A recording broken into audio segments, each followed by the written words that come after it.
ಇಳಕಲ್ ನಗರದ ಮೌಲಾನಾ ಆಜಾದ್ ಆಂಗ್ಲ ಮಾಧ್ಯಮ ಮಾದರಿ ಶಾಲೆಯ 2024-25ನೇ ಸಾಲಿನ ವಾರ್ಷಿಕ ಸ್ನೇಹ ಸಮ್ಮೇಳನ ಹಾಗೂ ಎಸ್ಎಸ್ಎಲ್ಸಿ ವಿದ್ಯಾರ್ಥಿಗಳ ಬೀಳ್ಕೊಡುಗೆ ಸಮಾರಂಭ ಶನಿವಾರ ಬೆಳಗ್ಗೆ 11 ಗಂಟೆಗೆ ಅನುಭವ ಮಂಟಪದಲ್ಲಿ ಯಶಸ್ವಿಯಾಗಿ ನಡೆಯಿತು.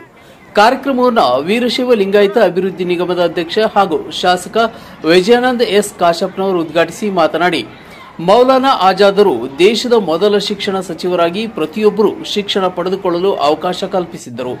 ಮೌಲಾನಾ ಆಜಾದ್ ಆಂಗ್ಲ ಮಾಧ್ಯಮ ಮಾದರಿ ಶಾಲೆಯ ಮಕ್ಕಳು ಉನ್ನತ ಸ್ಥಾನ ಪಡೆದು ದೇಶದ ಪ್ರಗತಿಗೆ ಶ್ರಮಿಸಬೇಕೆಂದು ಹೇಳಿದರು.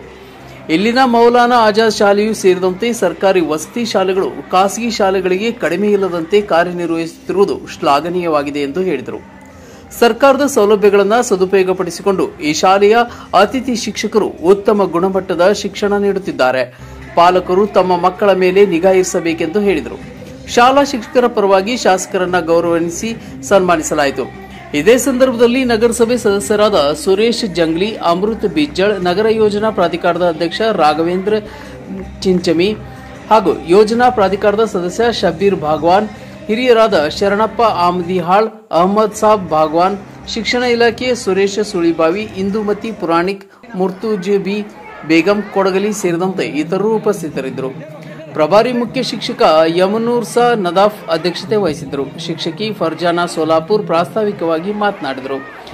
ಮಾಹಿತಿ ಕೇಂದ್ರದ ಕೆಎಚ್ ಸೋಲಾಪುರ್ ಸ್ವಾಗತಿಸಿದರು. ಮೆಹಬೂಬ್ ಗಂಜಿಕೋಟಿ, ಅಂತಾರಸೂಲ್ ಕರ್ನೂಲ್, ಅಮರೇಶ್ ಬಿಜ್ಜಳ್, ರತ್ನ ಹಣಗಿ ಸೇರಿದಂತೆ ಮುಂತಾದವರು ಉಪಸ್ಥಿತರಿದ್ದರು.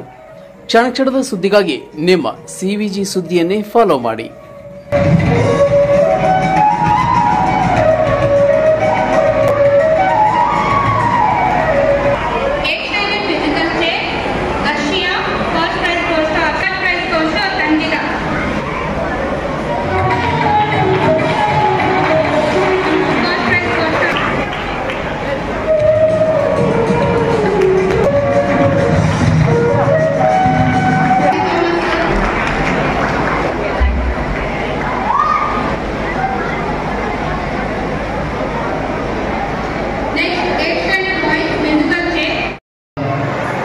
ಏನು ಸರ್ಕಾರ ಇರ್ಬೋದು, ಸ್ಥಳೀಯ ಶಾಸಕರು ಆ 50 ಲಕ್ಷ ರೂಪಾಯಿ ಹಾಗೆ ಇಟ್ಟು ಆ ಮಂಜೂರಾತಿಯಾದಂಥ ಸಾಧನೆಯನ್ನು ಕೂಡ ಇವತ್ತು ಪ್ರಾರಂಭ ಮಾಡದೆ ಇವತ್ತು ಹಾಗೆ ಕೂತಿದ್ರು.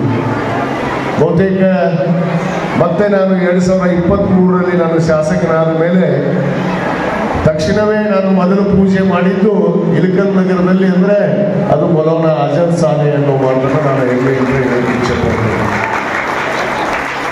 ಸರ್ಕಾರ ಕೊಟ್ಟಿರುವಂಥ ಶಾಲೆ ಯಾರ ವೈಯಕ್ತಿಕವಾಗಿ ನೀಡಿದಂಥದ್ದಲ್ಲ. ಮೌಲಾನಾ ಆಜಾದ್ ಅವರು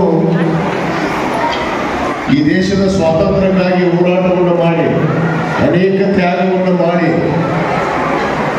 ಇವತ್ತು ನಮ್ಮ ದೇಶದ ಮೊದಲ ಪ್ರಧಾನಿಯಾದಂಥ ಜವಾಹರ್ಲಾಲ್ ನೆಹರು ಅವರ ಒಂದು ಸಚಿವ ಸಂಪುಟದಲ್ಲಿ ಏನೋ ಒಬ್ಬ ಒಳ್ಳೆಯ ಶಿಕ್ಷಣ ಸಚಿವವಾಗಿ ಇವತ್ತು ಕೆಲಸ ಮಾಡಿದಂಥದ್ದು, ಅನೇಕ ಶಿಕ್ಷಣ ಕ್ಷೇತ್ರಕ್ಕೆ ಅನೇಕ ಬದಲಾವಣೆಗಳನ್ನು ತಂದು ಈ ದೇಶದಲ್ಲಿ ಎಲ್ಲ ಮಕ್ಕಳು ಶಾಲೆಯನ್ನು ಕಲಿಬೇಕು, ಯಾವುದೇ ಮಕ್ಕಳು ಕೂಡ ಶಿಕ್ಷಣದಿಂದ ವಂಚಿತರಾಗಬಾರ್ದು ಅನ್ನೋದನ್ನು ಇವತ್ತು ಹಾಕಿಕೊಂಡಂಥ ಪುಣ್ಯಾತ್ಮ ಅದು ಮೌಲಾನಾ ಆಜಾದ್ ಅವರು ಅನ್ನೋ ಮಾತನ್ನು ನಾವು ಇವತ್ತು ಒಪ್ಪಿಕೋಬೇಕಾಗಿದೆ. ಅವರ ಹೆಸರಿನಲ್ಲಿ ನಮ್ಮ ಕರ್ನಾಟಕ ರಾಜ್ಯ ಸರ್ಕಾರ, ನಮ್ಮ ಮಾನ್ಯ ಮುಖ್ಯಮಂತ್ರಿಗಳಂಥ ಸಿದ್ದರಾಮಯ್ಯನವರು ಈ ಒಂದು ಶಾಲೆಗಳನ್ನು ತೆರೆಯುವುದರ ಮುಖಾಂತರ ಇವತ್ತು ಇಳಕಲ್ನಲ್ಲಿ 2018ರಲ್ಲಿ ಮಂಜೂರಾತಿ ಆದ್ರೆ ಇದೇ 2024ರಲ್ಲಿ ನಾನು ಹುಡುಗನಲ್ಲಿ ಕೂಡ ಮೌಲಾನಾ ಆಜಾದ್ ಶಾಲೆಯನ್ನು ಕೂಡ ಇವತ್ತು ಪ್ರಾರಂಭವನ್ನು ಗೊಳಿಸಿದ್ದೀವಿ ಅನ್ನೋ ಮಾತನ್ನು ನಾನು ಇವತ್ತು ಹೇಳಕ್ಕೆ ಇಚ್ಛೆಪಡ್ತೀನಿ. ಅಲ್ಲಿ ಆಂಗ್ಲ ಮತ್ತು ಉರ್ದು ಮೀಡಿಯಂ ಅಲ್ಲ, ಆಂಗ್ಲ ಮತ್ತು ಉರ್ದು ಮೀಡಿಯಂಲ್ಲಿ ಅಲ್ಲಿ ಕೂಡ ಒಂದು ಶಾಲೆಯನ್ನು ನಾನು 24ರಲ್ಲಿ ಇವತ್ತು ಪ್ರಾರಂಭಗೊಳಿಸಿದ್ದೀವಿ. ಇದರ ಉದ್ದೇಶ ಇಷ್ಟೇ, ಯಾವುದೇ ಮಗು ಇರ್ಬೋದು, ಉರ್ದು ಆಗಿರ್ಬೋದು, ಕನ್ನಡ ಆಗಿರ್ಬೋದು, ಮತ್ತು ಆಂಗ್ಲ ಮಾಧ್ಯಮ ಆಗಿರ್ಬೋದು, ಹಿಂದಿ ಆಗಿರ್ಬೋದು, ಎಲ್ಲ ಭಾಷೆಗಳಲ್ಲಿ ಇವತ್ತು ನಮ್ಮ ಮಕ್ಕಳು ಪರಿಣಿತ ಆಗಬೇಕು. ಅವರಿಗೆ ಯಾವುದೇ ವಂಚನೆ ಆಗಬಾರ್ದು ಅನ್ನೋ ಉದ್ದೇಶದಿಂದ ಇವತ್ತು ಸರ್ಕಾರ ಈ ಮಹತ್ವವಾದ ಒಂದು ಯೋಜನೆಯನ್ನು ಅದು ನಮ್ಮ ದೇಶದ ಪ್ರಥಮ ಶಿಕ್ಷಣ ಸಚಿವರಾದಂಥ ಮೌಲಾನಾ ಆಜಾದ್ ಅವರ ಹೆಸರಿನಲ್ಲಿ ಈ ಶಾಲೆಗಳನ್ನು ಇವತ್ತು ತೆರೆದಿದ್ದಾರೆ. ಈ ಒಂದು ಸದುಪಯೋಗವನ್ನು ಅದು ಕೇವಲ ಅಲ್ಪಸಂಖ್ಯಾತರಷ್ಟೇ ಅಲ್ಲ, ಅಲ್ಲಿ ಹಿಂದುಳಿದ ವರ್ಗದಲ್ಲಿ ಬರುವಂಥ ಎಲ್ಲ ಜನಾಂಗ ಕೂಡ ಏನು 75% ನಮ್ಮ ಅಲ್ಪಸಂಖ್ಯಾತರಿಗೆ ಮೀಸಲಾತಿ ಇಟ್ಟರೆ ಇನ್ನು 25% ಎಲ್ಲ ಹಿಂದುಳಿದ ವರ್ಗದ ಮಕ್ಕಳಿಗೆ ಕೂಡ ಇವತ್ತು ಅಲ್ಲಿ ಶಿಕ್ಷಣವನ್ನು ಕೊಡುವಂಥದ್ದು ಇವತ್ತು ಆಗುತ್ತೆ. ಯಾಕಂದರೆ ನಿಮಗೆ ಗೊತ್ತಿದೆ ಇವತ್ತಿನ ಪರಿಸ್ಥಿತಿಯಲ್ಲಿ ನಮ್ಮ ಮಕ್ಕಳು ಯಾರೂ ಕೂಡ ಈ ಶಿಕ್ಷಣದಿಂದ ವಂಚಿತರಾಗಬಾರ್ದು. ಎಲ್ಲರೂ ಶಿಕ್ಷಣವನ್ನು ಪಡಿಬೇಕು, ಅದರಲ್ಲಿ ಗುಣಮಟ್ಟದ ಶಿಕ್ಷಣ ಸಿಗಬೇಕು. ಇವತ್ತು ಎಲ್ಲ ಸೌಕರ್ಯಗಳನ್ನು ಯಾವುದೇ ಖಾಸಗಿ ಶಾಲೆಗಿಂತ ಕಡಿಮೆ ಇಲ್ಲ ಅನ್ನೋ ಮಟ್ಟದಲ್ಲಿ ಇವತ್ತು ನಮ್ಮ ಸರ್ಕಾರಿ ಶಾಲೆಗಳು ಕೂಡ ಇವತ್ತು ಮೌಲಾನಾ ಆಜಾದ್ ಆಗಿರ್ಬೋದು, ಇವತ್ತು ಅನೇಕ ಮೊರಾರ್ಜಿ ದೇಸಾಯಿ ವಸತಿ ಶಾಲೆಗಳಾಗಿರ್ಬೋದು, ಕಿತ್ತೂರು ರಾಣಿ ಚೆನ್ನಮ್ಮ ವಸತಿ ಶಾಲೆ ಆಗಿರ್ಬೋದು, ಈ ಎಲ್ಲ ವಸತಿ ಶಾಲೆಗಳನ್ನು ಮತ್ತು ಇಂಥ ಶಾಲೆಗಳನ್ನು ತೆಗೆಯೋದ್ರ ಮುಖಾಂತರ ಎಲ್ಲರಿಗೂ ಶಿಕ್ಷಣವನ್ನು ನೀಡುವಂಥ ಕರ್ತವ್ಯ ಇವತ್ತು ನಮ್ಮ ಸರ್ಕಾರ ಇವತ್ತು ಮಾಡ್ತಾ ಇದೆ ಅನ್ನೋ ಮಾತನ್ನು ನಾನು ಬಹಳ ಹೆಮ್ಮೆಯಿಂದ ಹೇಳಕ್ಕೆ ಇಚ್ಛೆ ಪಡ್ತೇನೆ.